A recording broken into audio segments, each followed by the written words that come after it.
নমস্কাৰ, মই লীলা দেৱী অন্য এটা ভিডিঅ'লৈ আহিছোঁ। আজি কাপোৰ নেদেখাওঁ, কাপোৰটো সদায় দেখাওঁ নহয় জানো। আজি কিন্তু কাপোৰবিলাক মই ডিচিপ্লিনকৈ থৈ দিছোঁ আৰু ধুনীয়াকৈ চব একদম মানুহে একদম হেৰি হৈ গৈছে বোলে, বা লীলা দেৱী আজি দেখোন কাপোৰে চাফা কৰি আছে। মই হয় আজি মানে কাপোৰখিনি মানে ৰঙাত থৈছোঁ, বগাত থৈছোঁ, তেনেকৈ থৈ গৈছোঁ যাতে আহিয়ে কোনটো লাগে বুলি ক'লে দিবলৈ দিগদাৰ নহয়। কাপোৰটো সদায় দেখাওঁ হয়নে নহয়। আজি কাপোৰ নহয়, আজি কথা কওঁ। কেতিয়াবা কথাও ক'বলৈ মন যায় হয় নহয়। হিয়া উজাৰি কথাখিনি ক'লেও মনটো বহুত পাতল লাগে। কিছুমান অভিজ্ঞতা, জীৱনৰ অভিজ্ঞতা মানে কি হয়, আমি কিছুমান পৰিস্থিতিৰ মুখামুখি হ'লে অলপ সোনকালে নাৰ্ভাছ হৈ যাওঁ যে এইটো হ'লে কি হ'ব, আমাৰ এইটোতো হ'ব নালাগিছিল, এতিয়া মই কি কৰিম, এই ধৰণৰ এটা দুশ্চিন্তাত আমি পৰি যাওঁ। স্বাভাৱিক কথা, সেইটো চবৰে জীৱনত হ'ব। কিন্তু আপুনি দুশ্চিন্তা কৰি থাকিলেই জানো সমস্যাৰ সমাধান হ'ব? কেতিয়াও নহয়। দুশ্চিন্তা মনত হ'বই, কিন্তু যিটো সমস্যাৰ আপুনি সন্মুখীন হয় সেই সমস্যাটোৰ আপুনি মুখামুখি হ'ব লাগিব। প্ৰত্যেকৰ জীৱন বেলেগ বেলেগ, গতিকে আমি প্ৰত্যেকৰ জীৱনৰ সৈতে নিজক জুখি চালে নহ'ব। অনিতা গতিকে জীৱন মানে আপোনাৰ কি হয়, মই মানে এনেকৈ ভাবোঁ, মোৰ ধাৰণাটো কি, মোৰ যিখিনি সম্বল বা মোৰ যিখিনি সুবিধা মই সেইখিনিৰ মাজতে থাকিম। মই কাৰোবাক দেখিলোঁ বুলি মই তেওঁৰ দৰে হ'ব নাযাওঁ, মই মোৰ দৰে হৈ থাকিম। আৰু মই মোৰ দৰে হৈ থাকিব পৰাটো আটাইতকৈ ডাঙৰ কথা। আপুনি আপোনাৰ দৰে হৈ থাকিব পৰাটো আটাইতকৈ ডাঙৰ কথা। কোনো কাৰো দৰে হ'ব নালাগে। জীৱন বিচিত্ৰ, মানে কি বুলি ক'ম, জীৱন বিচিত্ৰ, মানুহৰ প্ৰকৃতি প্ৰত্যেক মানুহৰ বিচিত্ৰ, মানুহৰ নাক কাণ চকু চব আছে, কিন্তু প্ৰত্যেকৰ নাক বেলেগ, চকু বেলেগ, একেতো নহয়। হাতৰ আঙুলি 5টা আছে, প্ৰত্যেক মানুহৰ হাতখন দেখিবলৈ কিন্তু একে নহয়। হাতত ৰেখা প্ৰত্যেক মানুহৰ আছে, কিন্তু হাতৰ ৰেখাবোৰ প্ৰত্যেক মানুহৰ একে নহয়। গতিকে প্ৰত্যেক মানুহৰ লগত একে হ'ব যোৱাটোও উচিত নহয়। মই যেনেকৈ আছোঁ, মোৰ জীৱন ধাৰা যেনেকৈ, বাছ মই তেনেকৈ থাকিম। আৰু তেনেকৈ থাকিবলৈ ল'লে আপুনি বহুতখিনি সমস্যাৰ পৰা মুক্ত হ'ব। এইটো মই অভিজ্ঞতাৰ পৰা কৈছোঁ দেই। আপুনি আপোনাৰ দৰে থাকক। জীৱনৰ আটাইতকৈ গুৰুত্বপূৰ্ণ কথাটো সেইটো।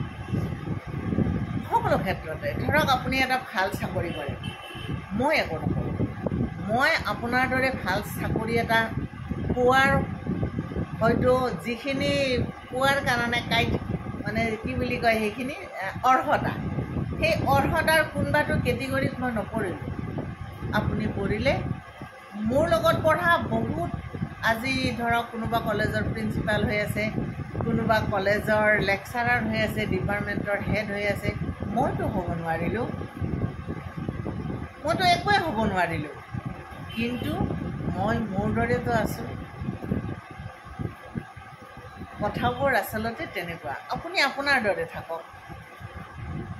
আপুনি আপোনাতকৈ ওপৰৰ যোৱাবিলাকক আদৰ কৰক, চেনেহ কৰক, মৰম কৰক, শ্ৰদ্ধা কৰক। আপোনাতকৈ যিসকলে অকণমান দুৰ্বল, তেওঁলোককো আপুনি সমানেই মৰম, আদৰ, শ্ৰদ্ধা কৰক। দেখিব ৰাস্তা একেবাৰে মসৃণ।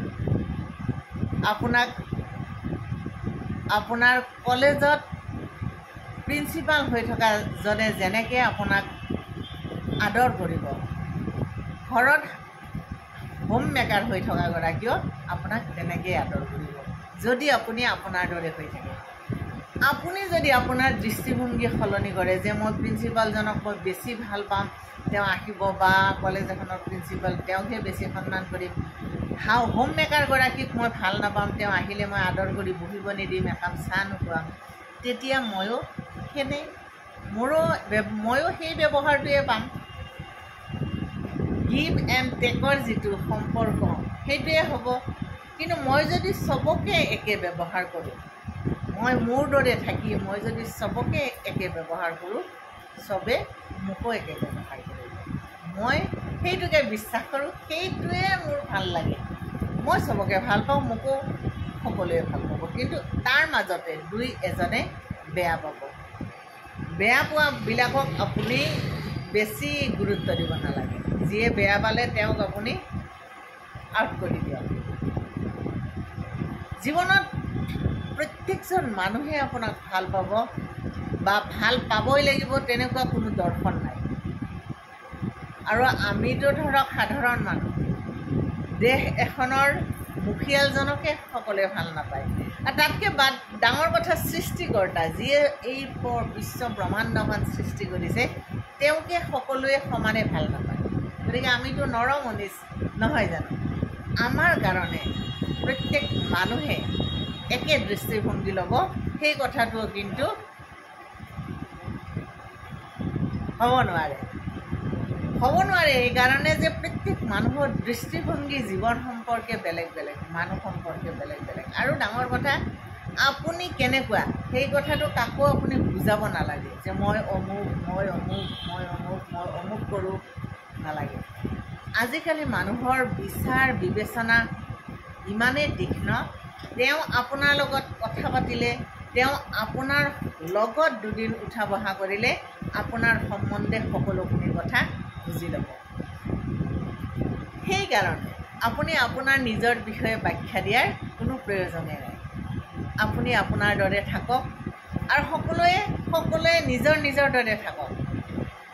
তাৰো এটা নাম একে নদী, কিন্তু প্ৰত্যেকখন নদী যেনো একে, নাম একে সাগৰ, উত্তাল ঢৌ প্ৰত্যেক সাগৰৰে আছে, কিন্তু প্ৰত্যেকখন সাগৰ জানো একে?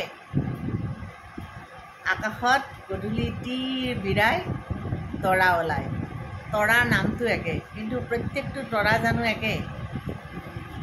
কেতিয়াও নহয়। আৰু নহয় বাবে আমি সকলো একে হোৱাৰ পিছতো, আমি সকলো মানুহ হোৱাৰ পিছতো আমাৰ মাজতো ভিন্নতা আছে। গতিকে ভিন্ন হৈ ভিন্নভাৱে থাকোঁ, কোনো কাৰো অপকাৰ নকৰাকৈ। আজি বৰ ধুনীয়া লেখা এটা পঢ়িলোঁ যে আমাৰ সমাজখন কোন দিশে গৈ আছে। সমাজখন সঁচাই চিন্তনীয় বিষয় এটা, আটাইতকৈ চিন্তনীয় বিষয় হৈছে যে সমাজত আজি মানুহৰ মাজত বিশ্বাস, প্ৰেম, ভালপোৱা কমি আহিছে। যি পতি পত্নীৰ সম্পৰ্ক, যাৰ কান্ধত মূৰ থৈ আপুনি সমগ্ৰ পৃথিৱীক পাহৰি যাব পাৰে, যাৰ সৈতে আপুনি এক হৈ সুখে দুখে এক হৈ 7 জনমৰ কাৰণে এক হোৱাৰ প্ৰতিশ্ৰুতি লৈ আপুনি জীৱন ধাৰণৰ কাৰণে এটা সংকল্প গ্ৰহণ কৰে, তেওঁকে হত্যা কৰে। সেয়া পতিয়ে হওক পত্নীয়ে হওক, নিজৰ স্বাৰ্থৰ কাৰণে হত্যা কৰি দিয়ে নিঃসংকোচে নিজৰ সৰু সৰু ভাল লগাৰ কাৰণে নিঃসংকোচে ত্যাগ কৰে ইজনে আনজনক। তাতকৈ দুখৰ কথা আৰু কি থাকিব পাৰে? বিয়াৰ আগৰ জীৱনটো বেলেগ, বিয়াৰ আগৰ জীৱনটোত কি আছিল সেইটো বেলেগ কথা, কিন্তু বিয়াৰ পিছৰ জীৱনটো যেতিয়া আপুনি অগ্নিক সাক্ষী কৰি এক হৈ থকাৰ সংকল্প এটা লৈ আগবাঢ়িব, তেতিয়া অন্ততঃ বিশ্বাসঘাতকতা নকৰিব, সন্দেহ নকৰিব, ইজনে আনজনক ভাল পাওক। তেওঁক ইমানেই ভাল পাওক যে পৃথিৱীৰ কোনো ভাল পোৱাই আপোনাক আৰু আকৰ্ষিত কৰিব নোৱাৰে। বেছি কথা ক'লোঁ নেকি? আজি সদায় এটা ভিডিঅ' লৈ আহিম, ঠিক আছে?